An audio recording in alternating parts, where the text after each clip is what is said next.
Assalamualaikum warahmatullahi wabarakatuh. Kali kita akan bahas mengenai kalimat sabar ya. Biasanya kalau guru menghadapi masalah itu akan selalu berefek pada sabar atau enggak menuliskan kata sabar, tunggu dulu aja gitu ya. Tapi bagaimana sih pembahasannya mengenai sikap-sikap kata sabar di dalam sebuah guru gitu ya. Kajian sabar. Sabar sebagai paradigma guru dalam menyikapi kebijakan pendidikan. Dalam dunia pendidikan, guru memegang peranan penting sebagai penggerak dan pelaksana kebijakan. Namun, seringkali suara guru ini diabaikan dalam proses pengambilan keputusan. Fenomena ini melahirkan sebuah budaya diam yang diselimuti dengan nilai kesabaran. Kesabaran yang seharusnya menjadi kekuatan moral dalam menghadapi tantangan berubah menjadi bentuk pasifisme yang mengkerdilkan potensi kritis guru terhadap kebijakan. Budaya sabar dalam perspektif sosial dan profesional. Yuk kita mulai pembahasannya. Dalam konteks sosial, sabar ini seringkali dianggap sebagai sikap luhur. Guru yang memilih untuk sabar sering dipandang sebagai pribadi yang kuat menghadapi tekanan. Namun, dalam konteks profesionalisme, sabar tanpa diiringi yang namanya keberanian untuk bersuara dapat memunculkan efek negatif. Ketidakmampuan atau keengganan untuk mengkritisi kebijakan dapat berdampak pada stagnasi, inovasi, dan pelaksanaan kebijakan yang tidak relevan dengan kebutuhan lapangan. Nah, kita akan berlanjut lagi ke namanya dinamika hubungan guru dan kebijakan. Salah satu alasan utama guru memilih untuk sabar adalah rasa takut terhadap konsekuensi. Guru mungkin merasa khawatir akan sanksi administratif, penilaian buruk dari atasan, atau bahkan hilang kepercayaan diri di lingkungan kerja.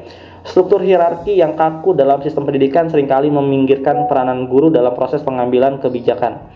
Membuat suara mereka seringkali meminggirkan peranan guru dalam proses pengambilan kebijakan, membuat suara mereka kurang didengar.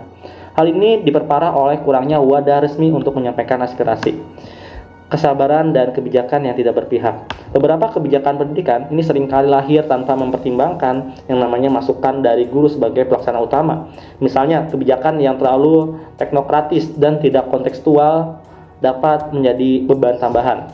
Dalam kondisi ini, guru seringkali menghadapi dilema melaksanakan kebijakan yang dirasa kurang tepat atau menyuarakan ketidaksetujuan dengan resiko tertentu. Terlebih lagi kalau kita lihat misalkan biasanya kalau setiap tahun itu akan mengadakan yang namanya ASN. Nah, biasanya kalau instansi BKN itu telat, itu tidak mengkritisi, tapi muncullah kalimat yang namanya di sosial media sabar, ataupun di grup-grup guru sabar, gitu ya. Ya, itulah yang sering kita lihat bahwa guru itu sebenarnya pasifisme, gitu ya. Tapi kita lanjut lagi ke transformasi kesabaran menuju sikap kritis nih. Kesabaran perlu dimaknai ulang sebagai landasan etika yang mendukung keberanian bersuara. Guru harus melihat dirinya sebagai mitra strategis dalam pendidikan, bukan sekedar melaksanakan kebijakan. Untuk itu, beberapa langkah yang perlu diambil oleh kita sebagai guru adalah pertama adalah peningkatan kapasitas guru melalui pelatihan yang membekali guru dengan keterampilan advokasi dan komunikasi. Yang kedua adalah membangun komunitas. Kolaborasi antar guru dalam forum diskusi dapat memperkuat suara kolektif yang lebih sulit diabaikan. Yang ketiga adalah mendorong kebijakan partisipatif. Pemerintah perlu melibatkan guru secara aktif dalam proses perumusan kebijakan untuk memastikan relevansi dan implementasi yang efektif. Apa sih penutupnya? Sebenarnya kesabaran adalah nilai yang penting, tetapi tidak boleh menjadi penghalang bagi perubahan. Guru perlu meredefinisikan atau kembali mendefinisikan ulang mengenai sikap sabar sebagai kombinasi antara ketahanan mental dan keberanian untuk bertindak demi pendidikan yang lebih baik. Dengan demikian, guru tidak hanya menjadi pelaksana, tapi juga menjadi penggerak perubahan dalam sistem pendidikan apapun hal yang lain mengenai baik pengumuman ASN ataupun hal yang lain. Mungkin cukup sekian. Assalamualaikum warahmatullahi wabarakatuh.